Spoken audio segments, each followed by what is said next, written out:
Chinese खायचं आहे, पण रोज रोज बाहेरचं खाणं टाळलं पाहिजे. मग याला पर्याय काय? यासाठी मग मी घरगुती असं हेल्दी चायनीज बनवलेलं आहे.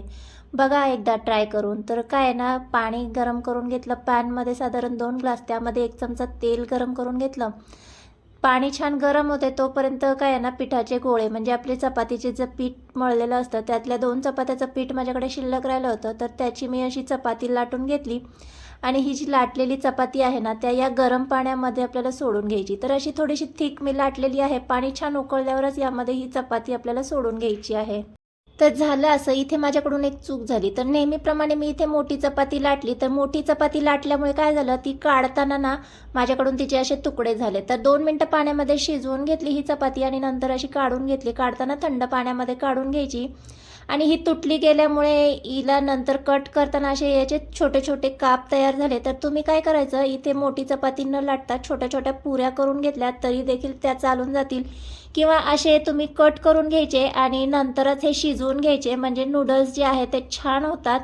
तर इथे सगळ्या चपातीचे मी असे नूडल्स म्हणजे काप करून घेतलेत. आता या होममेड नूडल्सला आपण चायनीज तडका देणार आहोत. तर इथे मी नॉनस्टिक पॅन गरम करून घेतला, म्हणजे जे आपले नूडल्स आहेत ते पॅनला चिटकणार नाही यासाठी. तेल गरम करून घेतलं आणि भरपूर असा बारीक चिरलेला लसूण घालून घ्यायचा. एक कांदा आणि आवडीनुसार मिरच्या घालून घेतलेल्या आहेत. कांद्याचे मी उभे काप करून घेतले. 2 मिनटं छान हाय फ्लेमवर आपल्याला परतवून घ्यायचे. जास्त आपल्याला कलर डार्क होईपर्यंत परतायचं नाही, थोडंसं सॉफ्ट करून घ्यायचं. सोबतच इथे मी कोबी आणि सिमला मिरचीचे देखील उभे काप करून घेतलेले आहेत. स्वच्छ धुवून घेतलेत भाजी चिरून झाल्याच्या नंतर. आता ते देखील आपल्याला 2 मिनटं छान असं परतवून घ्यायचं आहे. हे भाज्या देखील जास्त सॉफ्ट करायच्या नाही, थोड्याशा क्रंची ठेवायच्या.